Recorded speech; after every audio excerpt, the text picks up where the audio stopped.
I'm not sweaty. You're sweaty. Hey, everybody. How's it going? What's up, Culture Runner? What's up? Sorry we're late, everybody. I went for a run before this, and I thought I could run there and run back, and then I couldn't run in time, and it wasn't fast enough, like the Flash. Well, how many miles did you run? Well, because I was gonna run 2 miles, but then I was on the phone with Culture, and he pointed out the time, and I said, "Oh, okay, I don't have time for that." So I just ran the one and fucking hurried back. But yeah, so the minimum I run is like 3 miles a day. I've just started running again. I used to run a 5K like up and down a hill back in the day, like 9 years ago. Oh yeah, that's right. Good. Bleep. Another link. So is Angelo's working again? What the fuck is going on with him? No clue. He didn't say shit.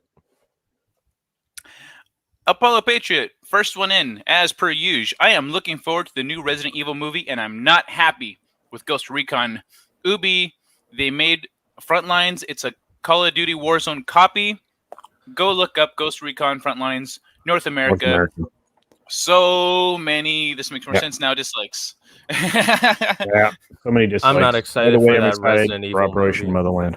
Well, we'll see.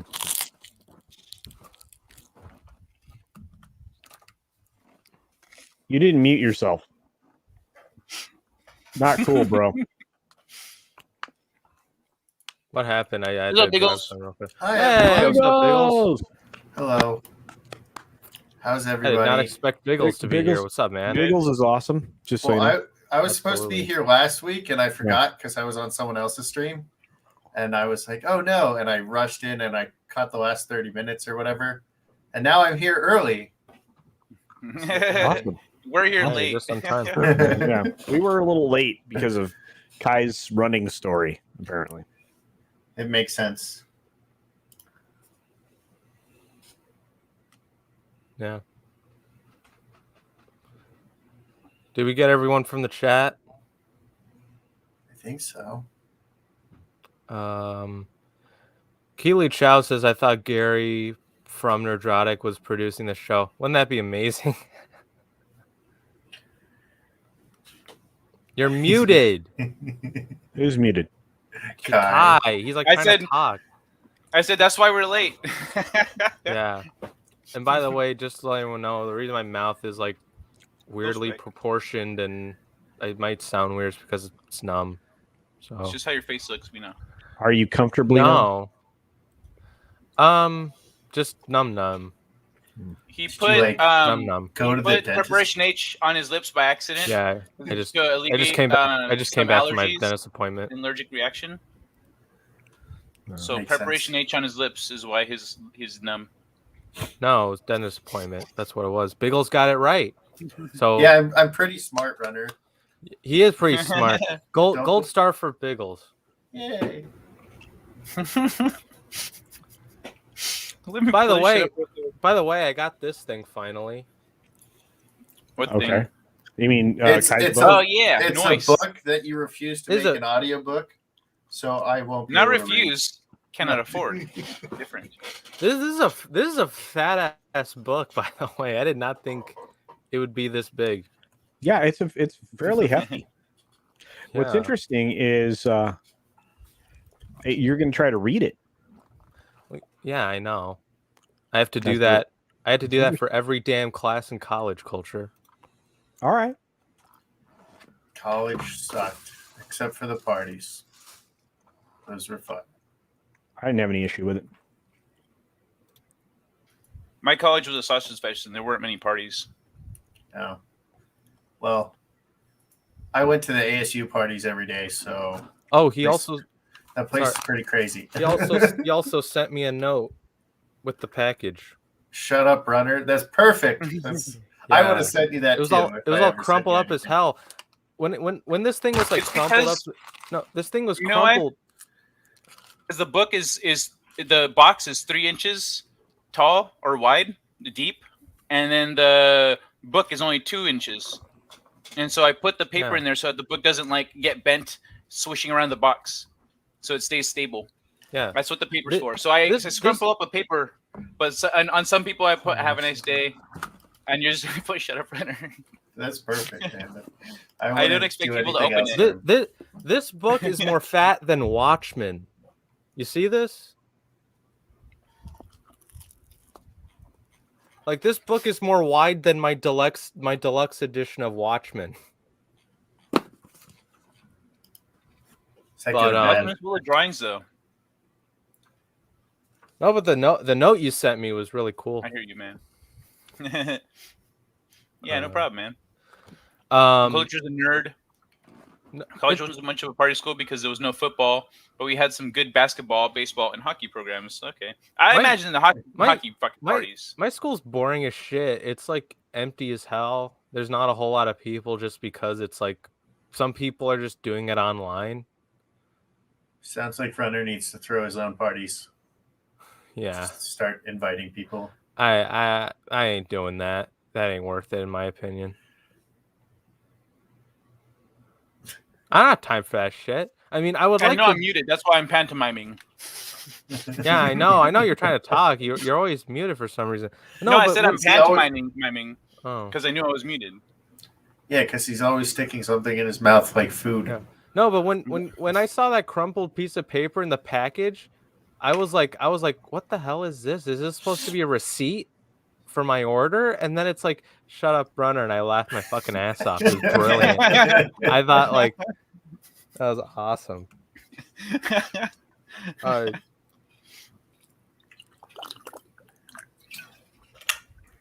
Glad I could make your day. I wish I'd have started doing that sooner. Writing notes inside that paper. Hey, thank you, Darius, for sharing the stream out on Twitter. Oh no, that's not what I wanted. Sorry, I'm pulling up a thing. Pulling up a thing? Well, what kind of thing? Is it good news? Oh yeah, pornography is always good news. Oh, okay. Oh, nice. Yeah.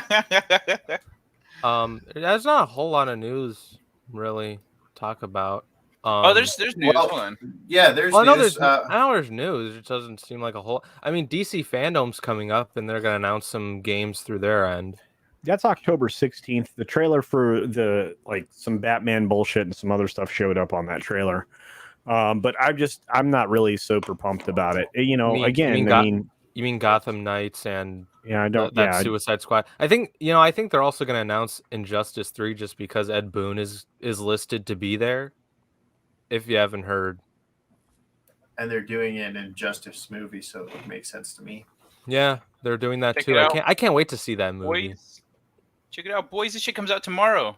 Tomorrow, yeah. Yeah, I saw Krista Nova tweet this. Man. I'm looking forward to this shit. I need to get this. I still need to play more Pokemon, but I want this motherfucker. Ooh, do you guys want to watch this or just move along to other stuff? We can watch it, man. I just want to remind everyone that this is tomorrow. Tomorrow. Wait, that's how you start your weekend by fucking Metroid. The Switch games are like $60. Oh no, I think they were always $60. Yeah, I think so.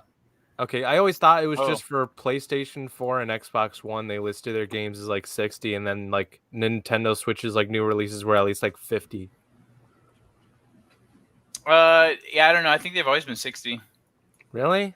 I don't pay attention to the price of video games. No, I always thought their prices wwere like a little bit lower than other consoles. I haven't had a Switch for very long, so I don't know, man. I don't know. Exploration and dread. An unprecedented threat is closing in on Samus. Metroid Dread. The most powerful bounty hunter in the galaxy, Samus Aran. On her latest mission, she'll explore the inner belly of a beastly planet.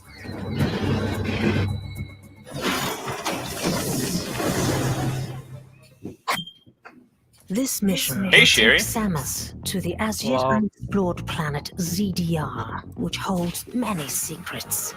Beneath the planet's surface lies a massive labyrinth of distinct areas, from caves to magma chambers, ancient forests, and underwater depths.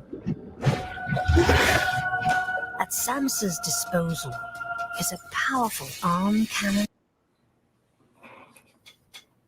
Did you pause it? Hold up. I did pause it. I thought this was like a Hold short up. preview. This is like a whole thing. Yeah, they're How showing long us is the it? whole game. This is 5 minutes. Yeah, it's 5 forever, man. minutes. That's cool.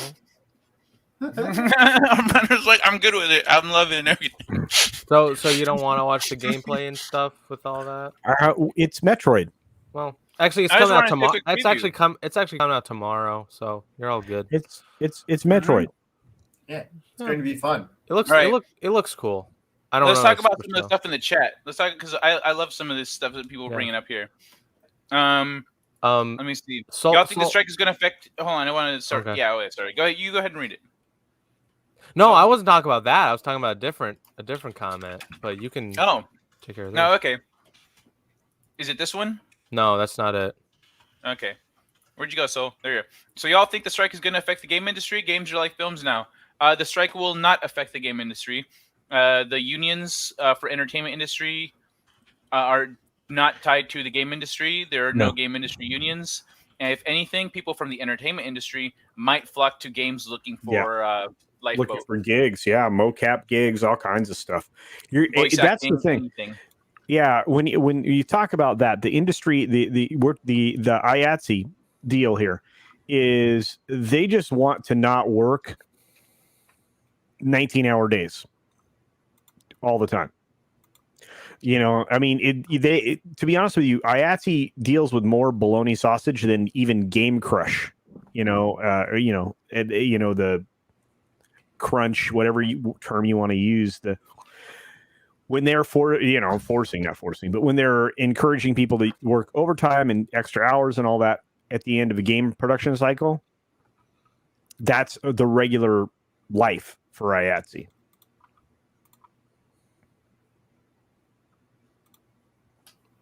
I mean,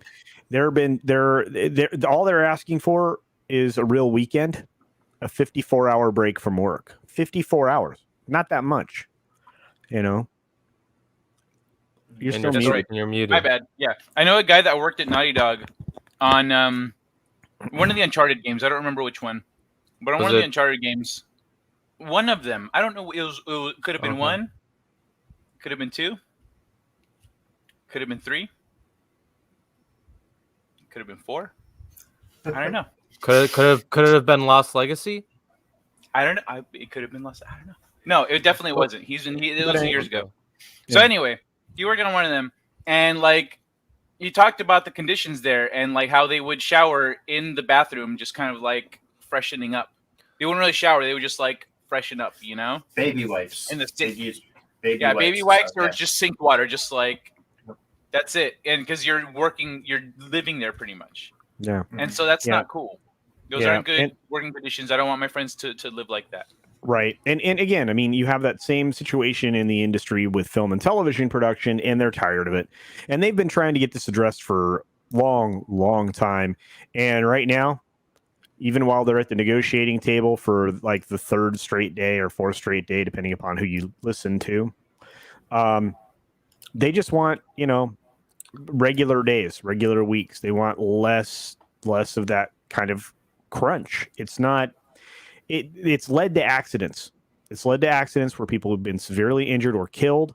It leads to onset actions during the course of production with, various types of things associated with stunts.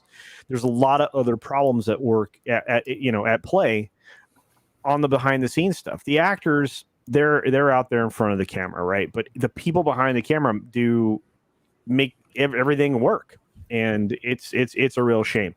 So you're going to see, if they go to strike, a complete stoppage almost entirely in any kind of production for film and television, with the exception of HBO and Showtime Productions, a few things that had negotiated separate deals with IATSE. Maybe Netflix too.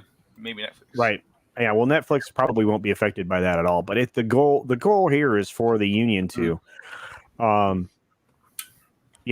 get some better circumstances and situations, and to get some of the money that they're generating because of streaming, because it's a new way of gaining revenue. There's a lot of dollars flowing into production, billions and billions and billions of dollars, and they definitely should be compensated for their work there as well. So there you are. But it's not. It won't touch it at all. Speaking of porn, please make the Shadow of the Kraken porn parody a reality by backing Shadow of the Kraken. Absolutely. Rock and roll, Geely. Hey, your cut, bitches. Absolutely. That's the comment I want to talk about. Yes, I think it's. I think the Ayer cut for Suicide Squad is coming.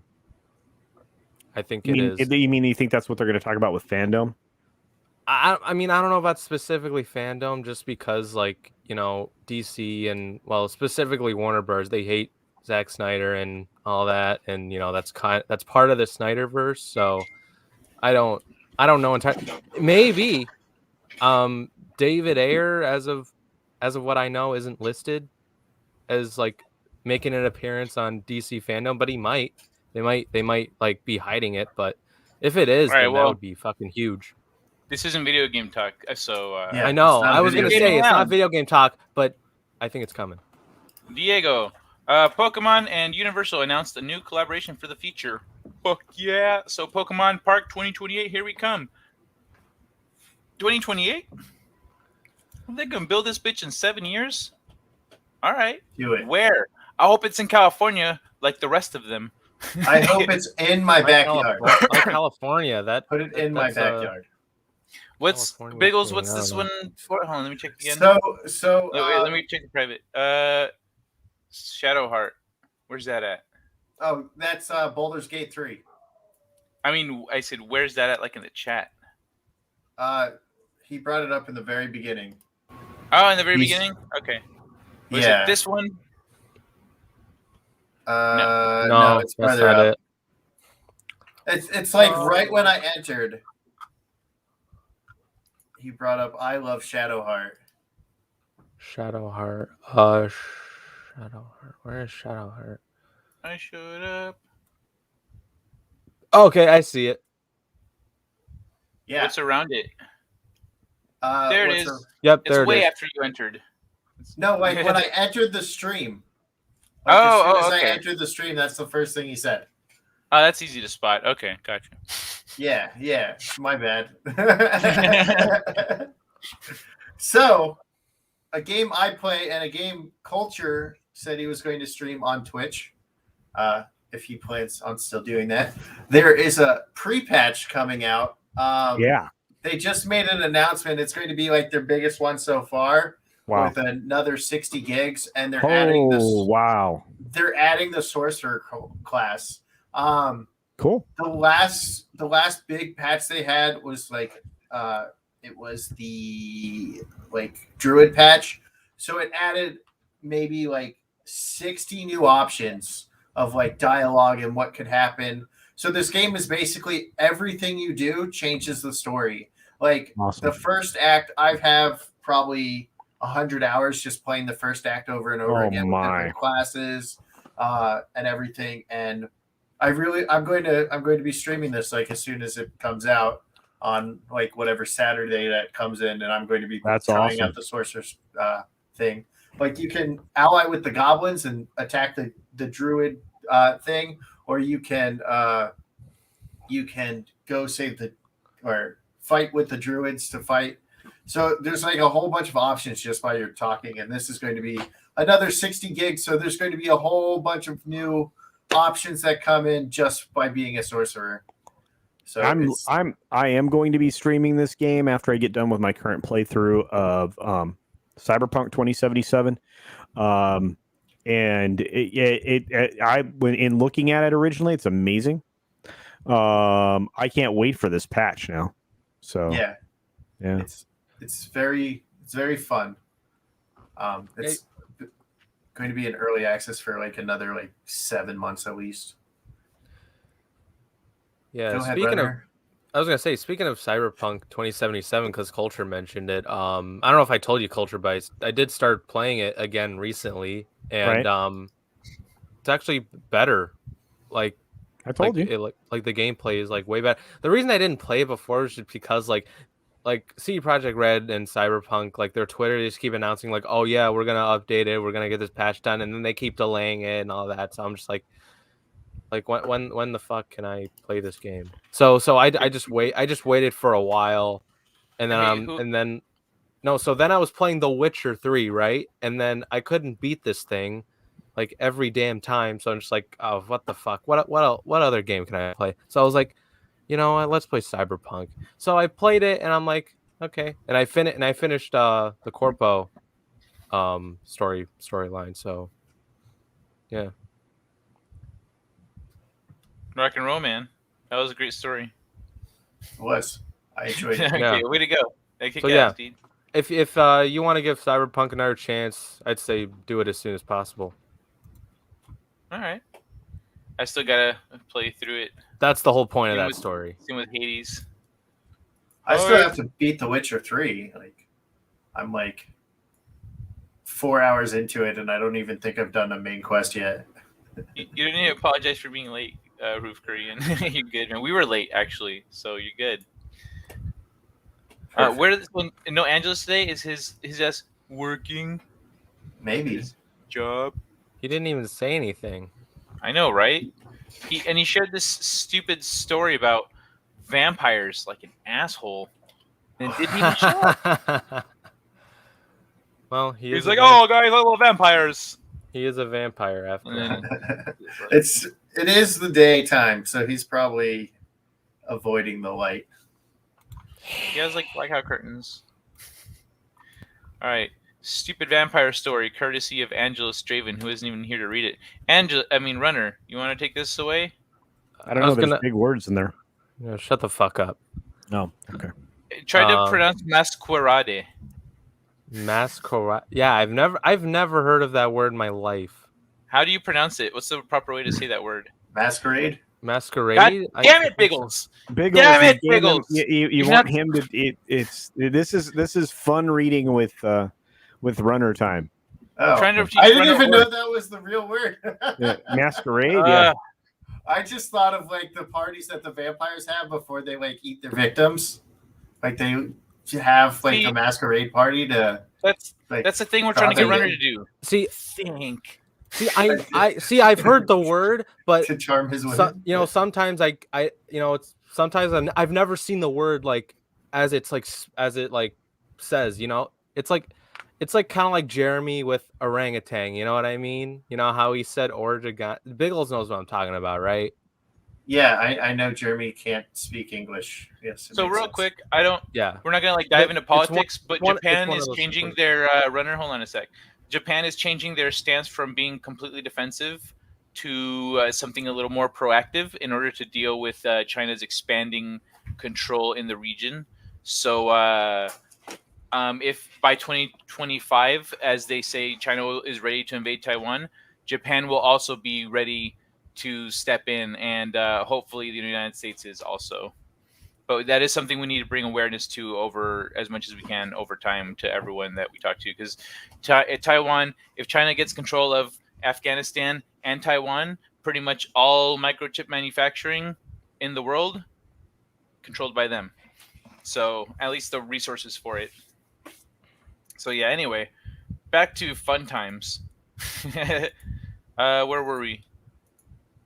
The school system's failed Runner. Yes, it has. Yeah, that's right. School system failed Runner. He can't read. Okay, Best Buy and GameStop is out of stock. Okay, hold on a second. Let me clarify. Oh my fucking god. Let me clarify this, Kai. I can read. I'm just not that great at it. There's a difference. No, okay. Yeah. No, there's a difference. There's a difference between can't do it and not good. There is a big difference. Yeah, I can't read. Yeah. Okay, Vampire the Masquerade Bloodlines 2 still in development despite cancellations. There you go. Oh, let's try more words. Paradox Interactive, the parent company that owns the World of Darkness, must have canceled several games lately, but Bloodlines 2 is still in development. Vampire the Masquerade Bloodlines 2 has had a rough fuck. I've never had to encounter this word before. Sound it out, Runner. Sound it out, dude. Yeah. Tumbendulous? I don't fucking know. Try Development. again. Come on. Put your back into it. No, fuck that shit. What?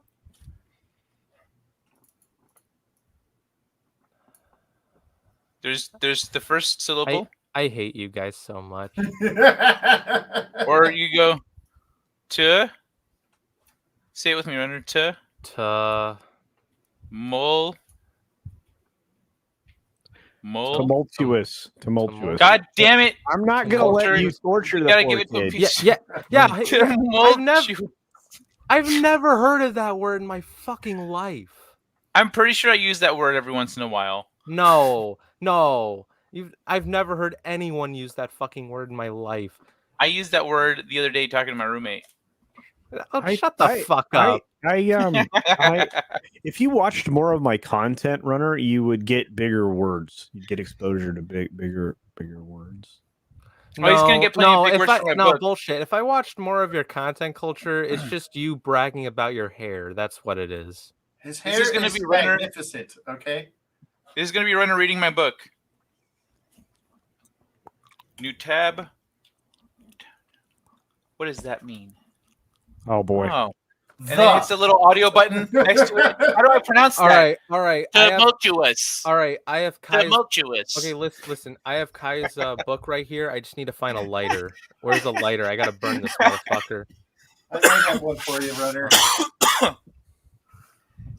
Tumultuous, characterized by disorderly commotion. I've never heard of that word in my fucking life.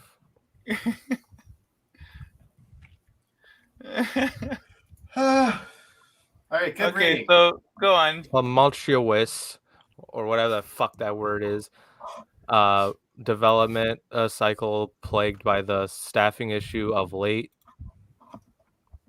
Back in 2020, that shitty year, the studio fired the lead narrative designer, Brian Matsuda, and the creative director, Kaye, if that's how you say his name, Clooney. And in the March of this year, the narrative team took a substantive hit when layoffs came to Hardsuit Labs.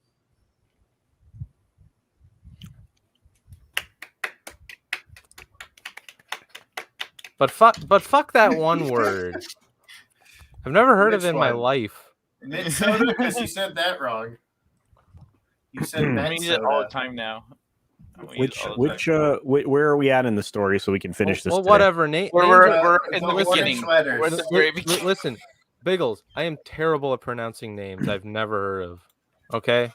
Yeah, but an I and an E are way different. Yeah, that's the best I got, Kai. Runner. Yeah, fucking happy. Runner. Here we go. HSL made the decision to do layoffs today, and all of us on the narrative team were affected. If you or your team is looking for an amazing writer or narrative designer, boy, do I have 3 excellent recommendations for you, says Samantha Walschlanger.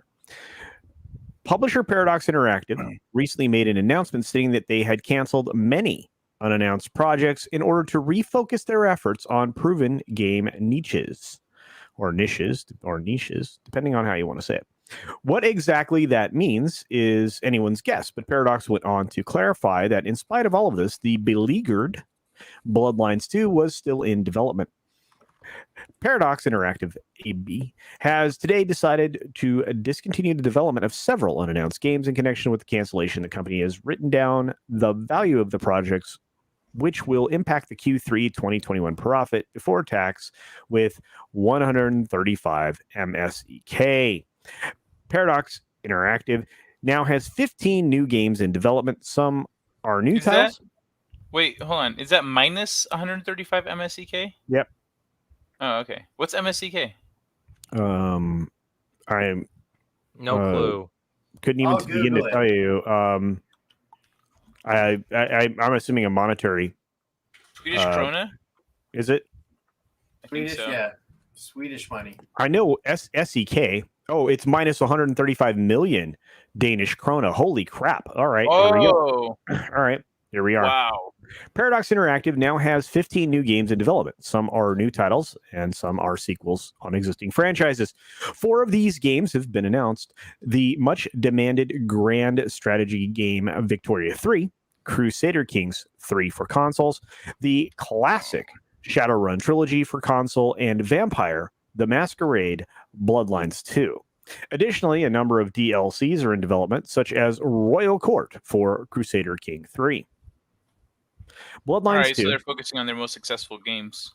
Yeah, wouldn't it have been great if they did that already? Anyway, Bloodlines 2 at press time still had no release date and is not able to be pre-ordered anywhere, which suggests that the development of the game will continue for a while yet. In the meantime, players still have several Vampire the Masquerade games to enjoy in the near future, including the recently released Blood Hunt, a battle royale game set in the world of darkness, and upcoming Swan Song, which follows a trio of vampires embroiled in intrigue in Boston. Bloodlines 2. Is that it? That's That was it. That's okay. Yeah, no one gives a See? fuck. Angela should have been here for this. See, Renner, that's how you read. No, fuck you. I mean, I I can want read. I'm culture just to not good narrate at my it life. sometimes. Oh my Don't God. worry, Runner. Last Okay, week Ashley, when I how was Renner read? Dumb fucks. I can read. I am not good at it. There is a difference. Don't worry, Runner. Last week, whenever I came across a name, I was like, and was like, I just made up noises. That's John fine. Phonics will make you good at it, though, Renner. That's the thing. That's the point. Yeah, That's and why you Diego- get John Phonics. Diego, you're right. We should add to the fact that Paradox did cancel everybody that was on the Masquerade title this game, Bloodlines 2. But also their entire Q&A department was ousted, and their CEO was gone, and they brought back the old CEO, which is insane. So yeah, it's been kind of weird there. Let's just put it that way. I remember when we covered that back when they originally ripped out the story team that was working on Bloodlines 2. Gosh, seems like a year ago. Might have been.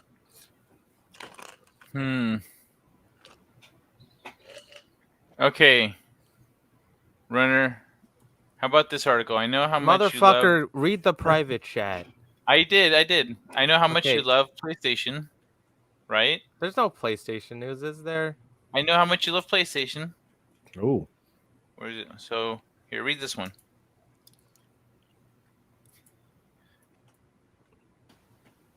Wow. This is Xbox, motherfucker.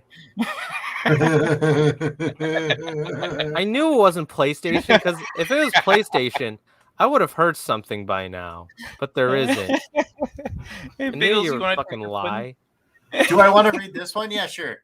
You need to play the most underrated RPG on Xbox Game Pass ASAP. It deserves another chance. Many of us fell in love with Final Fantasy as kids or teenagers. Back then, we had few responsibilities and plenty of time to sink into sprawling role-playing games. But as adults, you can't start a sentence with "but," you fucking jerk-offs. Okay, but as an adult, it's increasingly more difficult to find time to spend on massive games that lean into exploration. So if you're someone looking for a linear take on the series that doesn't waste your time with side quests, this underrated franchise entry is probably for you. Go ahead and scroll down a bit, please, sir. I got you. Thank you. Thank you. While there's something to be said about exploring and uncovering secrets in densely populated worlds, it's also nice to feel like you've made significant progress in each play session. Final Fantasy VIII is a linear as they come, with few reasons to deviate from the main path. This might be a turnoff to some, but it eliminates the overwhelming sensation of figuring out if you spent your time wisely. when you only have a few hours to play each night, it's nice to be able to plow through without worrying about finding the way ahead. Despite its linearity, it still takes you around 50 hours to get through the main story. So you shouldn't be concerned about getting your money's worth, especially if you play on Game Pass. That's right, Final Fantasy VIII is free on Xbox Game Pass right now. But before you dive into this epic RPG, here's what you need to know. A healthy mix of old and new. There you go. So Final Fantasy VIII is coming out. That's pretty cool. The only game I've played is the Final Fantasy VII Remake. So I need to get that's into the only all one of I played too is Final Fantasy. I have 7 but I don't have the 7 remake. I have 7 on Steam, like the old one. The remake was free on PlayStation Plus, so that's how I got it. Okay. So, I'll take the next part. A healthy mix of new and old. Even though Final Fantasy VIII is often criticized for a muddled story and somewhat weak cast of characters, combat is an addictive innovation unlike any other entry in franchise history. It effectively blends real-time elements with turn-based mechanics, making it feel like a satisfying mashup of new and old. It feels more like a classic Final Fantasy than Final Fantasy 15 or 7 remake, yet more action-oriented than Final Fantasy 7, despite... What the fuck was that? Despite some close similarities. No, it was like a... I don't know. Fuck you, Internet. As you and your squad work to stagger enemies using the new paradigm shift system, you must constantly evaluate the team's roles. Being able to swap roles on the fly is immensely gratifying, giving you an incentive to think quickly on your feet, since the combat plays out in real time as opposed to strictly being turn-based. But since it still uses a variation of the active time battle system, combat always rewards you for a well-planned strategy without feeling like a button masher. There's nothing wrong with hack-and-slash adventures, but Final Fantasy 13 feels sophisticated, mixing the two kinds of combat systems in a smart way. It effectively combines some of the best aspects of Final Fantasy 10, 10-2, and 7 combat to deliver an experience that feels novel but familiar all the same. Well, that sounds good. Art direction, yada yada. They're just pretty much this whole. They summarize these 3 paragraphs. Shit looks pretty. Okay, there you go. You can. And they want to play Final Fantasy VIII because they don't have to explore. It sounds like this. Yeah, well, he or she or whoever wrote this article was like. Did it say it up here? Well, they said when I was reading, they said it's more linear and you have less time exploring because the main story like keeps you on it. So it's like, oh, you don't have to do extra exploring. You just go and do the story rather than wasting your time doing side quests. Sounds like this person likes the game but doesn't want to take time to find like everything in the game and enjoy all the stuff the game has to desire or not desire. What's that word? To deliver. Yeah. Like, they don't want to like dive into it. They just want to experience it and move along. Yeah. They want to be able to be like, hey, I played that game. But they don't want to actually like do all the stuff for it. It's weird that they start this like Michael Jackson. Tee-hee! Stranger of Paradise Final Fantasy Origin trailer from Tokyo Game Show 2021 ends with a massive twist. That's a different story, huh? Yeah. It looks like it. Tee-hee! All right. That's that. So this is the most underrated RPG on Xbox Game Pass. All right. So, do you guys want to talk any Alan Wake at all? Does anyone here care about Alan Wake? Runner, you give a shit? I'm interested in playing the remake, but I don't know jack shit about Alan Wake. So I watched one of the streamers that I've been watching for a long time play it the other day, and it looks like the whole story is based around this guy Alan Wake, who is like a writer or something, and it's like he's living out his books and like dreams or something. I don't know. I wasn't on enough drugs to follow the story or something. It was pretty crazy, and I didn't really know what was going on. But it looks like he's a writer, and he's living out his stories that he hadn't published yet. Yeah, that's what everyone says. I know that's what Angelus has been saying because he likes those games. Man, only if Angelus was here, he would be the expert on all this stuff, the vampire bullshit and this. If only Angelus was here. Come on, guys. You're supposed to start singing along. Oh, if only Angelus was here.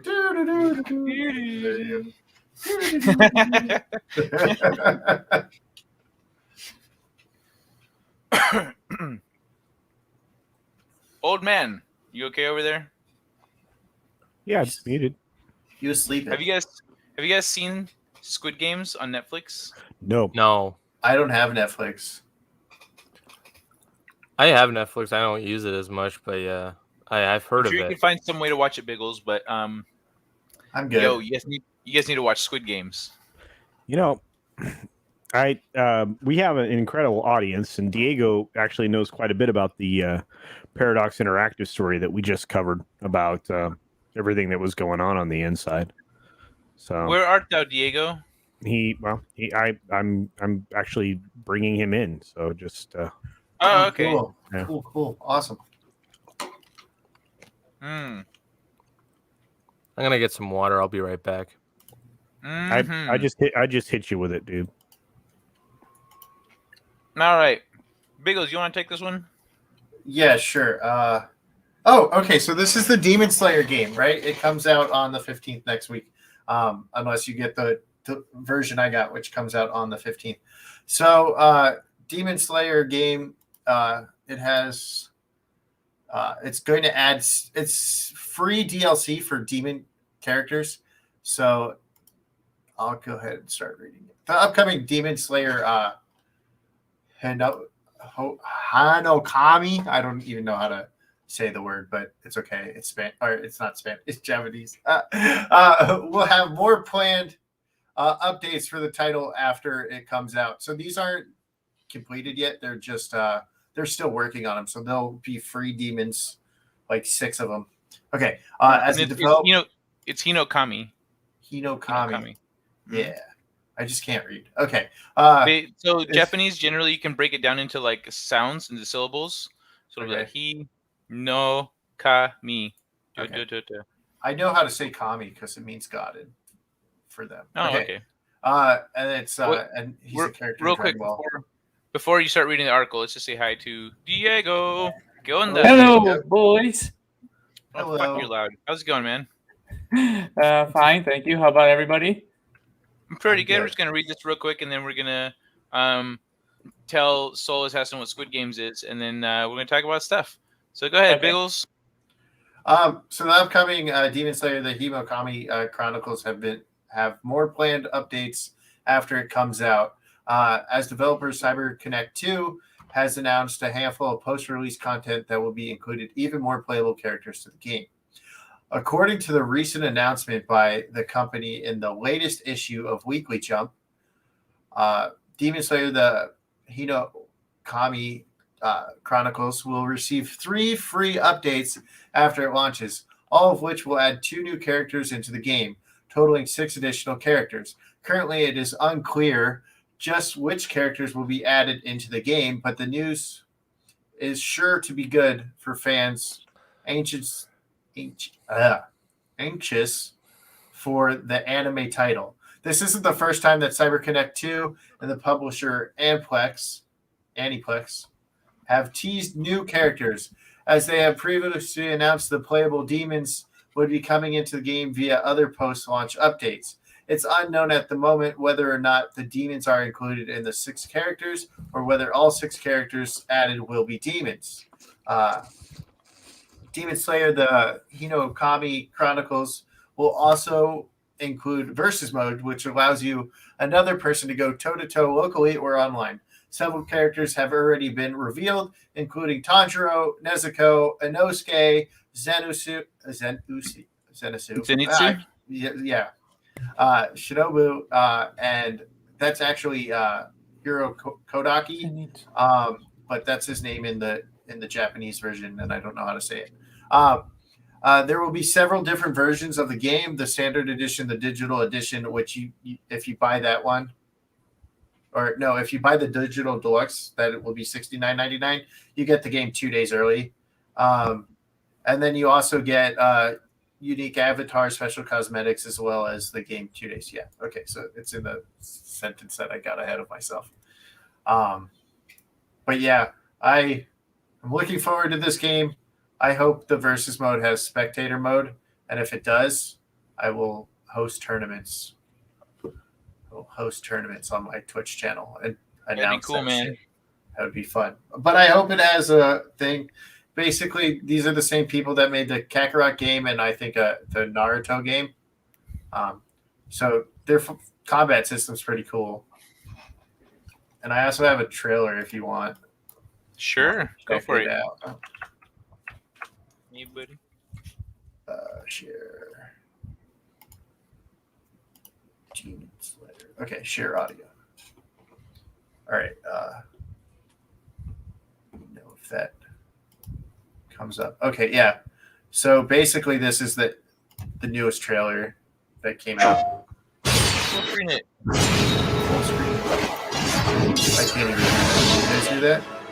Well, yeah, full screen it. There we go. This will be your first real mission, where you'll face a demon alone. I hope Dude, this one looks badass. and sound. Can you guys hear the audio? Yeah. Yep. That night, I can't. your humanity was torn away from you. You can't? Still managed No. to hold on to one I'll important hear it. That's funny. Listen to the stream. I your can hear own it. life. I won't let anyone get in our way.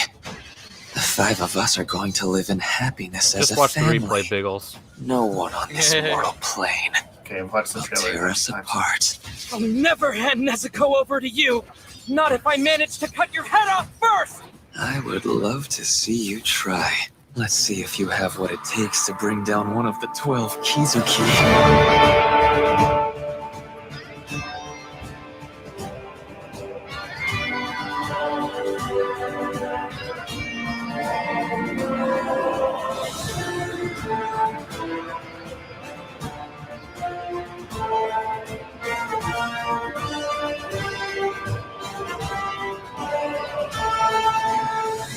My beloved children, I thank you for coming here this day. Let's have you start your rehabilitation training. Know this.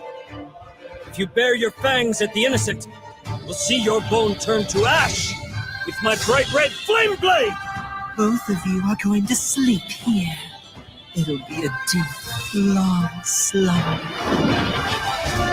So are you pretty much just playing through the first 2 stories? Total So you're playing all the way up to Water the breathing! movie. You're playing the movie. The final boss fight is probably going to be. I see Train. the opening Yeah. No. After the train, you fight an between upper. Nezuko and I. I forgot his name, but he's the final boss fight. Be in the story. severed! And Okay. there hasn't been any information yet on whether or not it's going to be. They're going to add to it because season 2 comes out in 3 days on Funimation and Crunchyroll, I think. You can watch it on nice. Funimation. Yeah.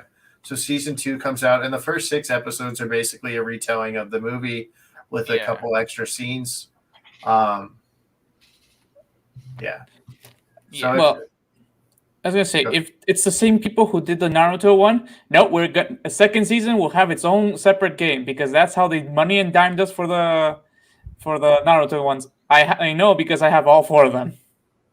Oh, well, for Kakarot, they just added them all on. So Yeah, but I mean, we're talking about Dragon Ball is very popular, right?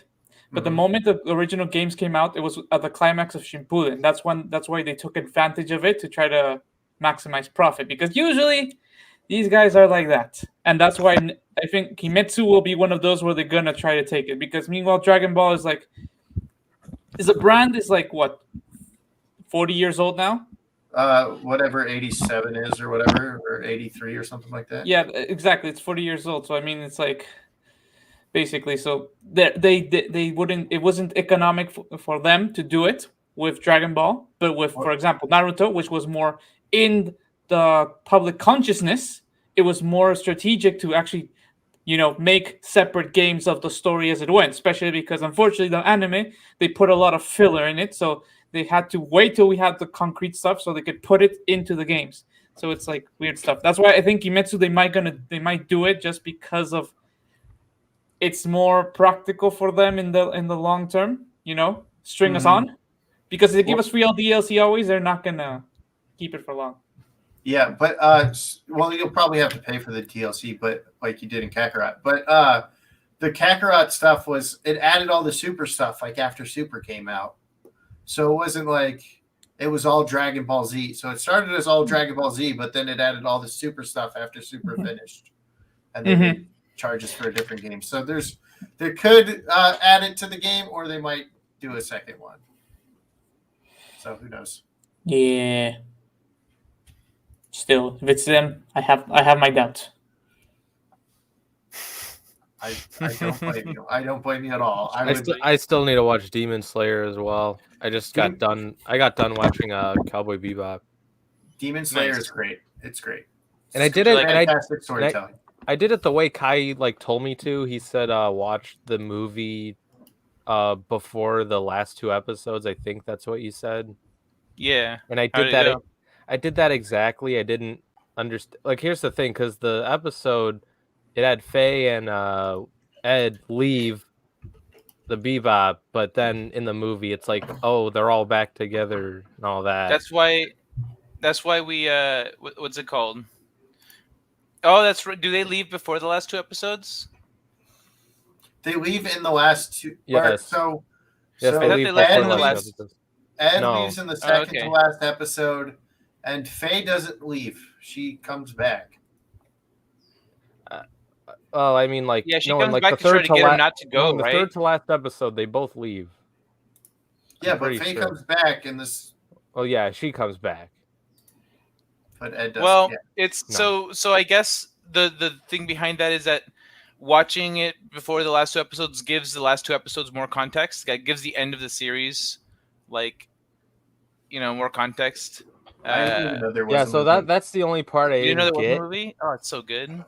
No, the movie's good. I do like the movie too, but like, no, like I didn't understand that part. I'm just like, did Kai like give me misinformation? Because it didn't feel exactly right. I'm like, should I have watched this before like the third to last one? But no, I like the series overall. I think I'll say this. I think it gets a little too much hype in my opinion. That's just me. I like the character driven episodes. Those were good. The filler They're pretty stuff, much- the pretty much filler all episodes I didn't care. character-driven. Yeah. Not it doesn't focus on the plot too much. No, like those first like 9 episodes or 8 or whatever, fantastic. Everything else was just like, I don't know. I like it. I just don't like it as much as a lot of other people. Animation's beautiful though. That's like my favorite thing. I mean, I think it's more the fact that it has the reverence because it's one of those seminal pieces of like anime culture that helped bring it to the West. Because I mean, before that you had things like Candy, Kimba, the White Lion, those series, but they didn't really gain popularity because they were mischaracterized. It's only when you get Bebop, it's only when you get Evangelion that people are like, ooh, anime. Speed Racer and stuff. Yeah. Dude, yeah. What's it called? The other thing about Bebop is like when you said filler episodes. There's no filler episodes. The episodes are about like the ones that you might consider filler episodes. If you watch it again, you'll realize that you're learning about the world, or you're learning something about the characters, or you're learning something that's important, or maybe even thematically important to. I thought the there story. was. I just thought there were some episodes that I could have just skipped and would have been okay with it. That's kind of what I'm going for.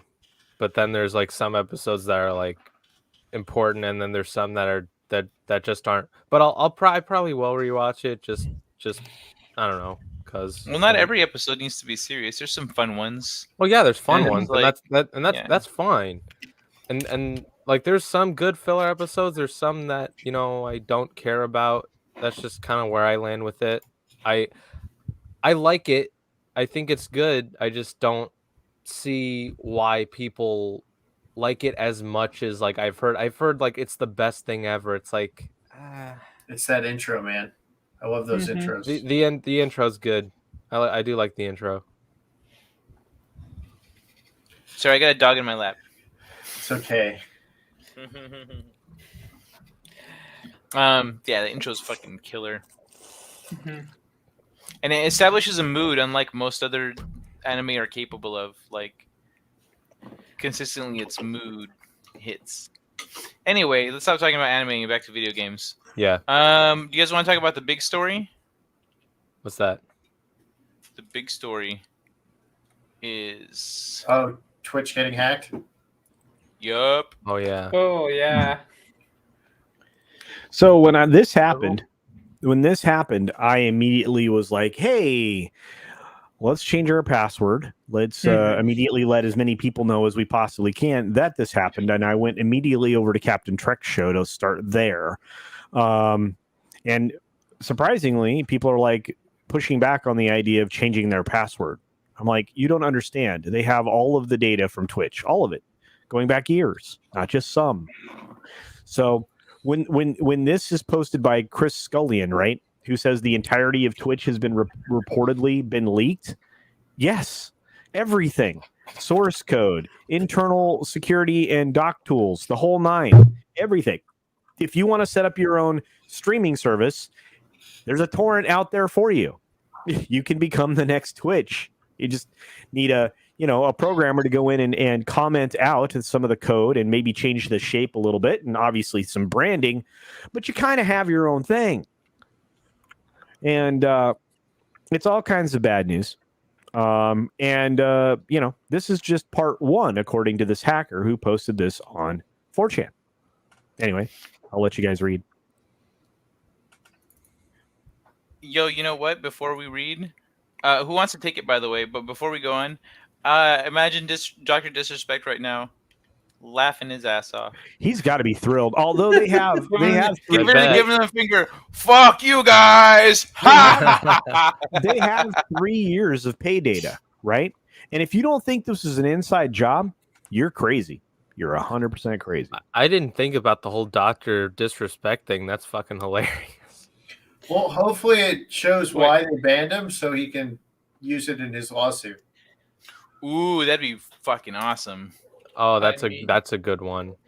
Yeah, because if they have the pay data, they can show how much they were paying him. Maybe he was the highest paid at the time he got fired. So I'm like, yeah, they just terminated him because they didn't want to pay. I mean, he's doing his own gaming studio. So yeah. Yeah, I mean, he's taking advantage of the audience now.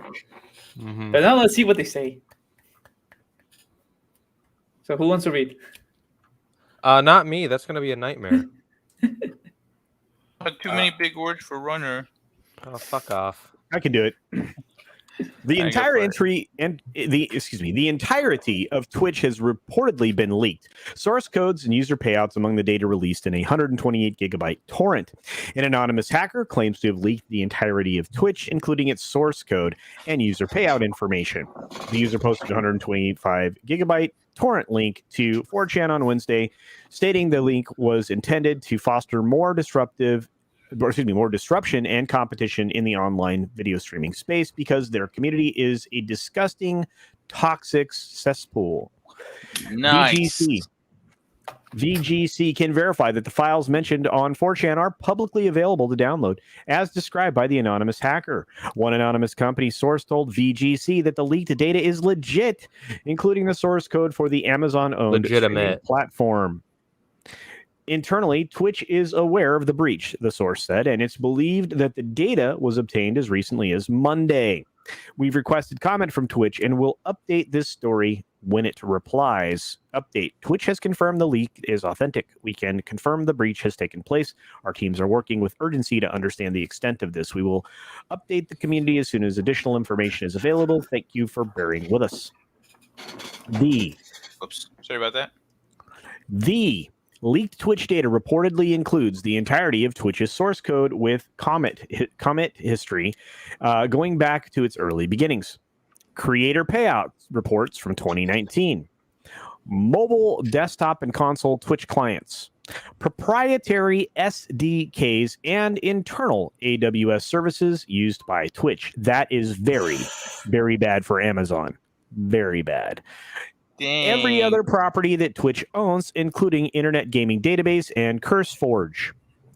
An unreleased Steam competitor, codenamed Vapor, from the Amazon Game Studios, which we'd been hearing was coming out soon, and Twitch internal red teaming tools designed to improve security by having staff pretend to be hackers.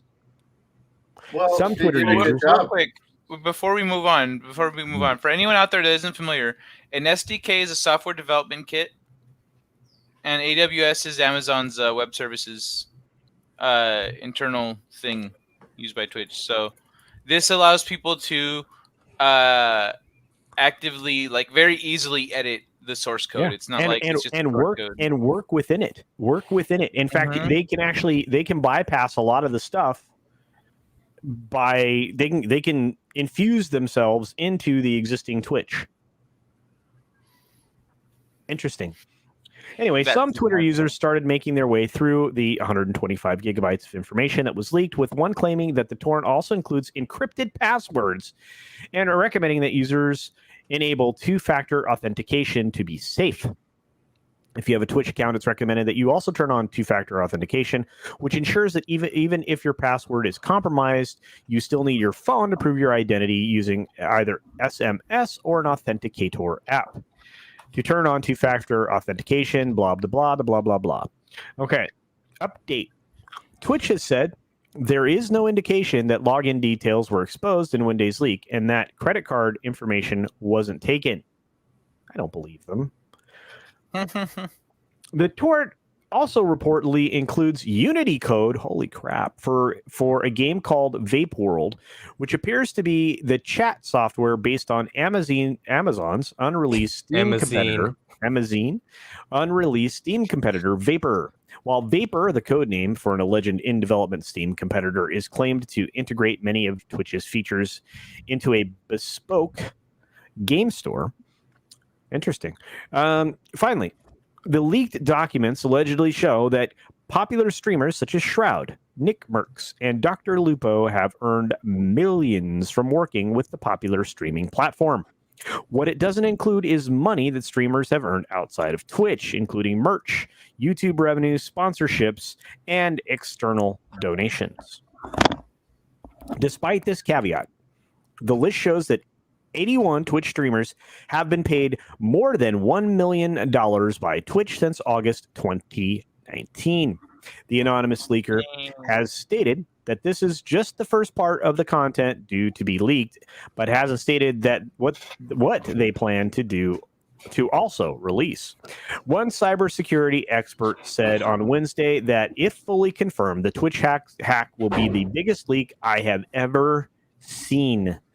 Twitch has regularly found itself under fire from creators and users who feel the site doesn't take enough action against problematic members of the Twitch community. Last month, a group of Twitch streamers called on other channels and viewers to boycott the site for 24 hours as a response to hate raids. On the I gotta let the dogs out. I'll be right back. Woof, woof, woof, woof. On the same day as the campaign was initially announced, Twitch posted a thread on Twitter explaining that it was attempting to stop hate raids, but that it was not a simple fix. No one should have to experience malicious and hateful attacks based on who they are or what they stand for, it stated. This is not the community we want on Twitch. We want you to know that we are working hard to make Twitch a safer place for creators. Hate spam attacks are the result of highly motivated bad actors and do not have a simple fix. Your reports have helped us take action. We have been continually updating our site-wide banned word filters to help prevent variations of hateful slurs and removing bots when identified. We've been building channel-level ban evasion detection, and account improvements to combat this malicious behavior for months. However, as we work on solutions, bad actors work in parallel to find ways around them, which is why we can't always share the details. And there you are. Any thoughts, guys? So you said if we don't think it's an inside job, we have to be crazy. So Yeah. my thoughts on that is maybe it is a employee who was kind of tired of what the Twitch has become, how it's mainly all hot tub streamers and everybody now, and Yep. all the guy streamers got kicked off, right, basically, or left because they're like, well, this is now a hot tub site. It's basically a cam show, and there's children that are under 18 that are on here just watching these people. And I know I said this last week, so it's kind of me being redundant. So I wouldn't be surprised if it's someone that works there or works for them that might happen to work with the coding and is like, hey, this is not what this should be, so I'm going to leak everything. Screw these guys, I'm going home, right? Well, and again, there's also, this is the other thing that nobody thinks about. You can get industrial espionage, hire somebody to go work for Twitch, right? You can also have a honeypot, a lady that cozies up to somebody. Right now, Project Veritas uses dating apps to get insiders, to get people to talk about what they do. Or people can just be stupid and click any link they get in an email. That's also true, but it's definitely my thoughts, because it's pretty much everything, is it's inside, somebody that got inside. And I mean, again, I think you're right, Biggles. I think the frustration, 100%. I think people reach the end of their rope. Because to get the actual source code, that's not going to be somewhere that's easy to access. That's going to be somewhere protected and backed up, you know? Yeah, you can get like the basic coding by pressing F12, but you're not going to get everything. Yeah, exactly. All the back end stuff that we don't see up front. Yeah. We only see the front end. That's the most that we can get is the front end. The hell are those? What are you talking about? Oh, hate raids. Hate raids Oh, on Twitch. hate raids. Yeah, Oh, hate okay. raids. The Yeah, thing we talked about. Yeah, raids. Oh, God. RAIDs. I mean, Yeah, raids. and did you guys Got see you, the got you. stupidity of that, of the fact that when Twitch bots banned the raids, they usually ban the victim of the raids, not the Yes. people where it started, because there Yeah. was the focus. Yeah. It's like so stupid, man. Yeah, and that like whole channels got in trouble, like, and then they were like, can I have my channel back? Because, you know, it and you know what, Twitch is not fast, much like many other platforms, to respond to that, from what I've been told. I have very limited experience with Twitch now. Everything I've had so far, with the exception of like a couple of bots at one point, was, you know, fairly enjoyable, and hopefully you're following me over there. I have great friends like Biggles and a few others that stream over there that, you know, will, you know, drop a raid on me when I'm streaming or whatever. Angela Straven started streaming on Twitch lately. Yeah, he's doing good too. Yeah, I saw that the other day, and I have to tell you, you know, I like I said, it's another platform. It gives you exposure. Cross platform exposure is helpful across the board. So, not a bad plan to, you know, make yourself available on as many platforms as possible. And, you know, again, I mean, that's one of the reasons why I talk about all my various interests in various different channels, because I don't have time to do it all myself. So I'll let somebody else host the show.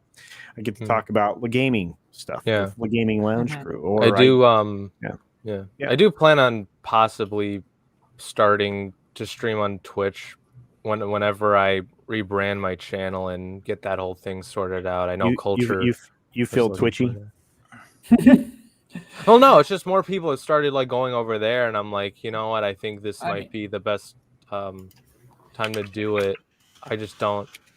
I mean, I'll see if it works out, but yeah.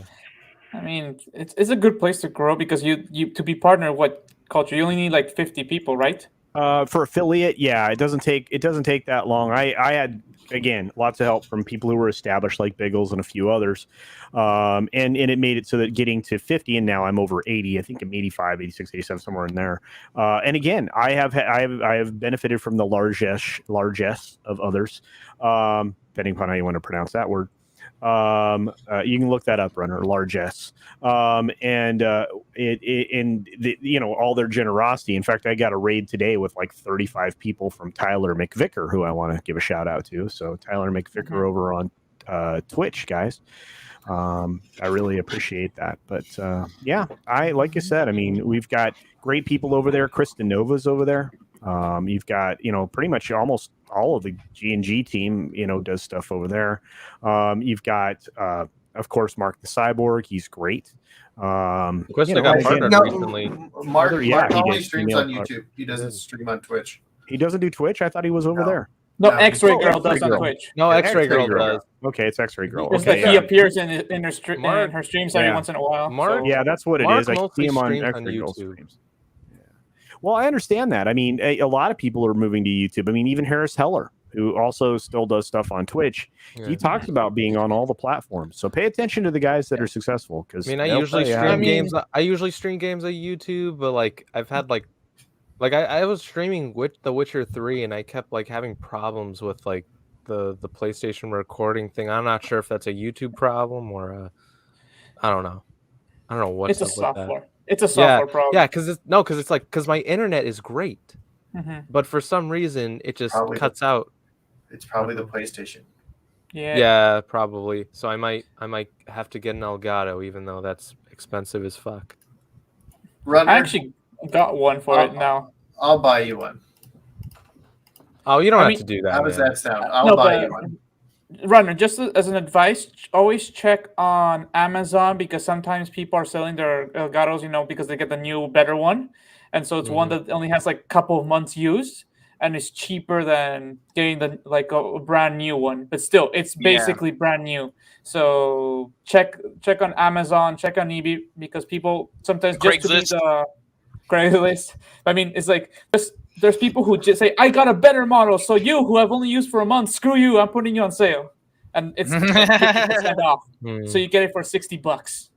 Out here, I live in Orange County or near Orange County. I mean, most of the time I live in Orange County, but out there, you got these rich kids who want to try something. They're like, I want to try to be a DJ. And they give that a shot for a few months and then they suck at it and they move along. But their money parents bought all this shit. So they just put it on Craigslist to get rid of it. Get some good shit. Yep. Yeah, that's why I always check because you can find shit like that. I mean, I got one that basically it was about 70% of the original value because I just mine. Fuck you, Soul Assassin. Start getting those visual novel games, Runner, and just start streaming them. Who would ever want to play one of those games? Those sound like shit. No. You gotta choose the right ones because some are shit because they're too shallow. Others are very complex in the matter that there's too many routes to do, and so it can be very overwhelming for somebody who doesn't know. Usually, what I recommend people with visual novels is try to find one that has good reviews but only has 2 heroines, and that's it. And cast some pass. You do that, oh god, it opens the world for you. Or play Doki Doki Literature Club and get stalked by Monica. That game is creepy. Yeah. Oh yeah, we didn't go over what Squid Games is. It's some show. What is it? I've heard of it. I don't know the context of it. It's a show is it video game related? So you know how there's these reality shows where people go and play a game show and then they can win prizes or they get they get eliminated, and so then Wipeout. Wipeout, they go through the obstacle course, or other shows like that, where they're playing a game in real life, like a game show. Runner, you know what I'm talking about? You look really confused. No, I'm just looking at the chat. Justin Proper says, I want to stream those old Jumpstart games that teach you basic math. I'm actually I'm actually pretty decent at math. I'm better at math than English. So, Runner, you know what I'm talking about with those shows, game shows like that? Like what? They have different. I gave you examples. You weren't Do listening. you know Takeshi's Castle? I said I was paying attention to the chat. Oh, Wipeout. Okay. Wipeout. You're going through an obstacle course. So it's a thing where you're you and all these other competitors are playing a game. But these people all wake up in this huge warehouse, and the games start, but the games are deadly. And so they find out real quick that their life is on the line.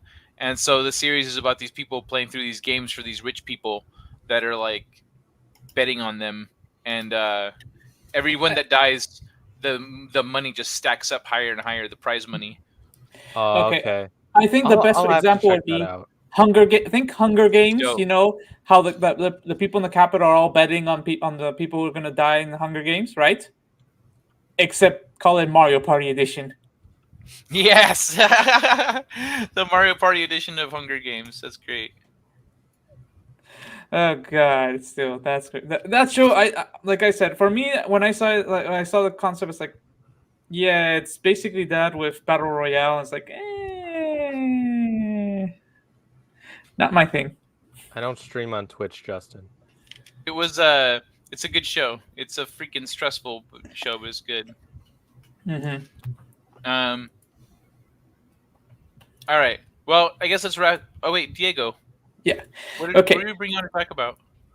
Basically, it's the whole story behind Paradox. It's just that there's so much more to it, but aside from that, the whole Masquerade thing, right? So the primary thing is basically this. As I mentioned before in the chat, like the CEO that was kicked out, right? Because just recently, before she was kicked out, they made a survey, a company-wide, asking people how they felt about the company, and a large portion of the group said basically, I feel like shit. You know, they treat me like shit. And out of those people that said they treat me like shit, 66% were women. And we're not talking about harassment like the usual. We're just talking about, you know, how people can be shitty bosses with people. Okay? That kind of treatment, you know, where basically they don't have like they don't have as many freedoms. They can't, you know, they're always under stress. They like the boss is always watching over them, making sure they're working. But like in general, all the people who had this treatment, they all said the same thing. You know, there's no freedom to really be able to work without being watched, right? And so she was kicked. But the thing is that during her reign as CEO is also where we saw the problem with Vampire the Masquerade, when they basically gutted the team to the point where they had to shelf, like get like the team, the company was doing the game, basically said, I'm not going to do this anymore. We're leaving because how Paradox gutted them. Paradox also fired the entire QA team.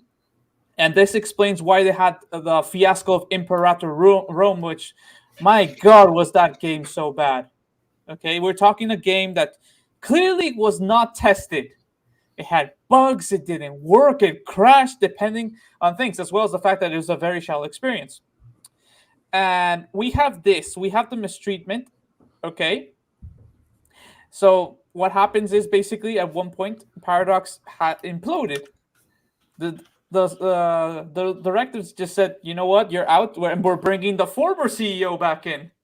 And you want to hear the funny story? The former CEO had to come out and say, basically, you know, put in Twitter before anything came out. He said, yes, one time many years ago, I had a moment where I was being inappropriate. You know, like that kind of creepy trying to pick up a girl basically seems like the theory. Okay. Or they yelled at somebody. We're not sure exactly because it was they say it's in a work meeting, right?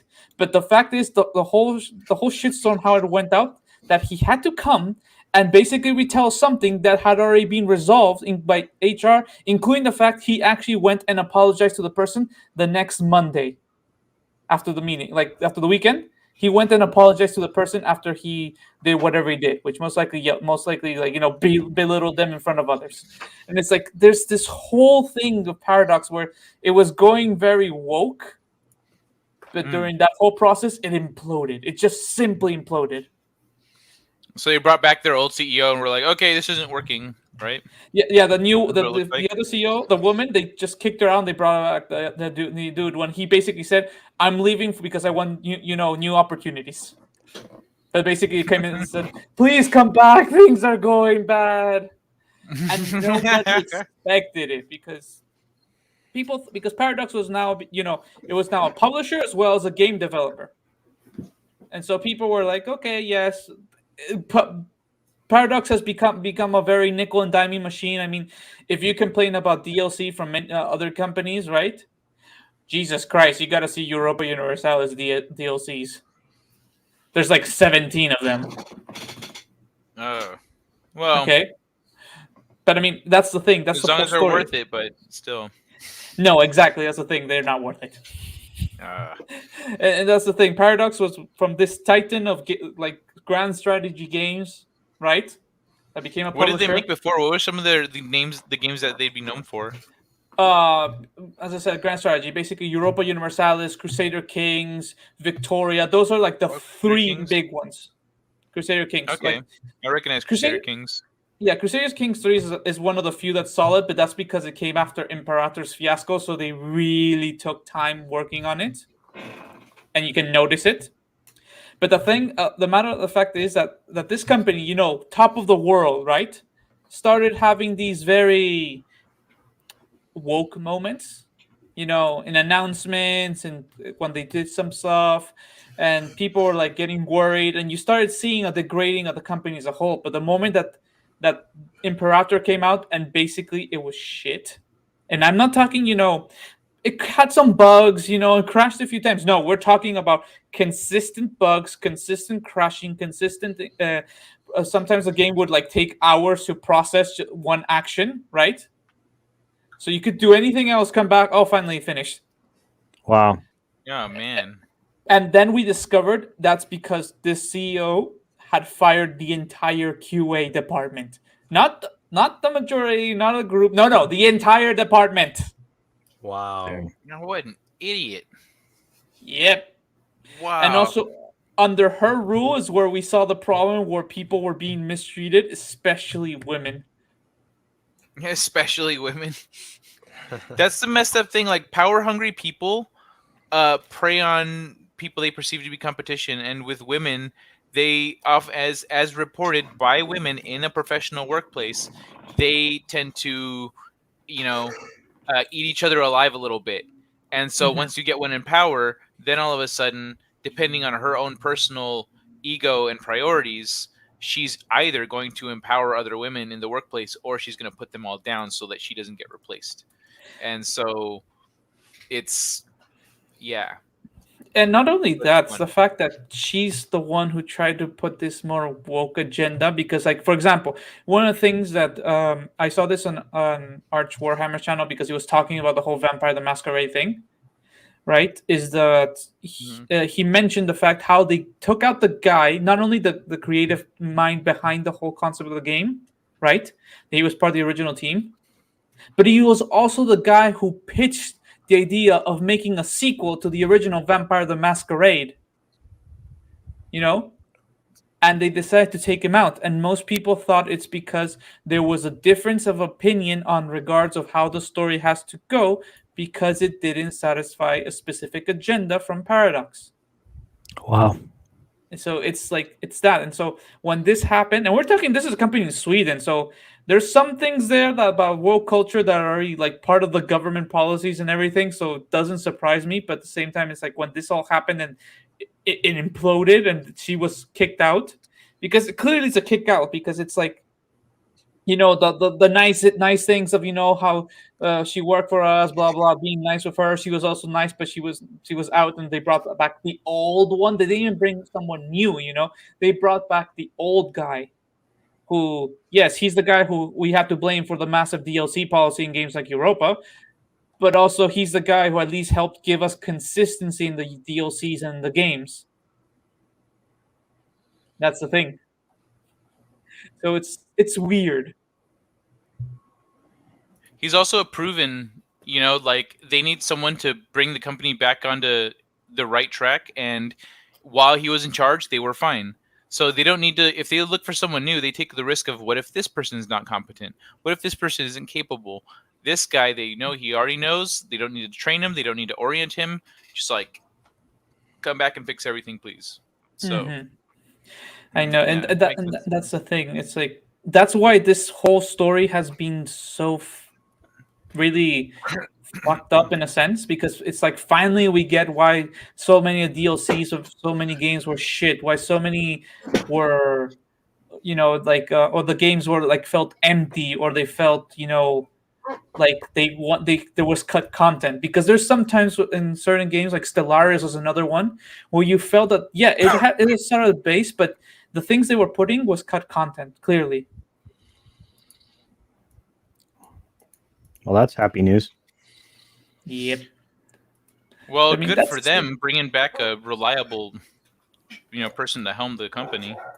And I mean, Smart. that's the thing. Just we now have to wait and see what happens, because right now there's Victoria 3. Like, that's the game the community is waiting for, because that's the most complex grand strategy game they've ever done. It's 19th century, grand strategy, which has a lot of moving parts. So it's like we're waiting to see if they do it right, considering we already had Imperator recently. There was a fiasco. Then we had Crusader Kings, which was good, but still, there's some things we want them to put into it, but we know they're working on it. So it's more like wait and see. We can't celebrate just yet. That's the thing. True. But I still think it's a good sign, Mm-hmm. It'd be nice if more companies did that too. They're like, you know what, get this asshole out of here. Bring in someone who's going to be the right kind of asshole. Competent. Yeah, someone knows what they're doing. You're asking too much of humanity. Not really. All I'm asking is what we got 10 years ago or less. So. All right. That's well, true. Diego, I think it's awesome you decided to join us today. Biggles, thank you, buddy. Thank you. I'm freaking stoked that we were able to have you guys on the channel today. Absolutely. Pretty excited for what everybody's got coming up. In fact, Runner, what you got coming up here, buddy? What do I got coming up?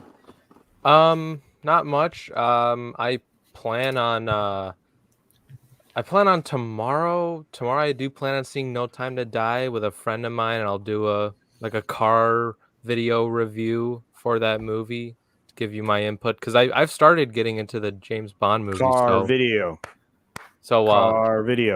Hopefully you're proud of that culture, because I've started watching more Bond movies. I'm glad you're joining us in like real quality entertainment, my friend. Very good. Absolutely. Yeah, and culture. I have one of these box sets that you have. Ah, beautiful. Very Blu-ray good thing. Very good. I bought that over this summer, but it is well worth your time to spend 2 hours at least once a week watching a James Bond film. Absolutely. Yeah, they're like the Sean Connery ones are like chill as hell, and I love him for that. Yeah, he's so great. In fact, today in another poll, he universally kicked every other Bond's booty across the board on Twitter. So I feel like Connery is getting the respect he deserves as the best Bond. I agree. He is the best. All right. But cool so I got that coming up, and tonight, if I can make it, I do plan on watching the original Evil Dead in the theater. They're re-releasing it. Oh, that's cool. So maybe I'll do like a short thing and telling you what I thought about it from a theater experience part, because I love that movie. It's one of my favorite horror movies. Cool beans, man. And I'm a Sam Raimi fan, so there's that. Oh. What's one of your favorite horror movies? I missed it. Evil Dead. Oh, cool. Connery is the best ever. But that's all I got going on as of what I think. But yeah. Oh, cool. And Wednesday nights I'm on Fanzine's channel talking about physical media and all that good stuff. So check me out over there too. Physical media show. That's right. Absolutely. We got to get you on sometime, Culture. Yeah, I can find my way over there, I'm sure. Speaking of which, we have a member of the entertainment community here with us, and somebody who's very well educated and a lot of fun to hang out with. We have Diego from Midnight's Edge Espanol. What do you got coming up here, Diego? Well, as always, we have the streams on Tuesdays and Thursdays on the Espanol channel. And we do have like the little videos here and there we're working on, just that we're trying to get more information. Like, for example, the Knights of the Zodiac live action. That's the one that I'm like really excited to do, but the problem is we only know the basics. So we're hoping that. And in the near future, specifically when Pokemon Burning Diamond and Shining Pearl release, I may start streaming it on Twitch. Oh, that'd be cool. Oh, cool. And the funny part is, and people will suffer with me for this, I'm going to literally play that game as a Let's Play, but I'm going to shiny hunt every single one. I'm going to suffer because it's a 1 in 8,192 chance. All right. Well, thank you so very much for joining us. And again, like I said, our other special guest, Biggles Metz, otherwise known as Biggles, my buddy, my pal. They're in the bunker entertaining us all. Biggles, what do you got coming up, brother? I don't know, just Twitch streams and doing a whole bunch of edits for a whole bunch of different people now. Awesome. If you want, my latest video supposedly is going to be premiering tonight on Justin Proper's channel. Sweet. And then my most recent before that was on Lethal's gaming channel. Welcome to Dub City, or We Are Dub City, or something like that. That was another video edited by me. And then I have my own videos on my channel. They're basically playthroughs of Pathfinder right now. But I'm on Twitch all the time. All the time. That's awesome, man. All right. I'm glad you've been grinding at it. That's great news as well. And finally, today's host, the man with the mohawk, the man with the plan, Double O Kai, is here with us, and he does fun stuff. He makes fun stuff. He also makes freedom stuff, I think. Or Makes something. freedom sexy. Sexy, that's what it Makes is. freedom All sexy. right. All right. Well, Kai, what do you got going on, brother? So I'm doing my game show again on Sundays at 1 p.m. Pacific. Pardon me. On my channel. It's Trivia Battle Arena Halloween Edition. And then also my book is available on Amazon, Space Crime Domino. Go check it out if you love sci-fi and space adventures and space opera and stuff. And is there anything else? I think that's pretty much it. I'm headed over to This Week in BS with Justin Proper in a few, so I'll see you all over there. And Culture, why don't you wrap it up for us? Absolutely. And of course, I'm Culture Casino, the other guy that talks a lot here on the channel. I just do pretty much what everybody else does. I play games on Twitch. I do a bunch of YouTube stuff over here with pop culture and entertainment. I comment about games. I comment about a lot of stuff. Sometimes people even get me to talk about political stuff, which can be kind of divisive, but I just hope everybody takes the time to think about the position of everybody else when they do those things, so they understand perhaps where someone else is coming from when they are not agreeing with you. And with that being said, I know we all have other streams to go to. Thursday is one of the busiest days. We're all prepping for Friday's big shows. And do check out the Comics Division show this evening, Thursday Night Throwdown, where things tend to get a little bit of fun and a little bit out of hand, and it should be a good time. So join Dick's Division over on the Comics Division's channel tonight in just a few hours. Have a great show, everybody, and a great day. Bye, everyone. Have a great weekend. Bye, everybody. Hey, hasta los Legos. What about Lego?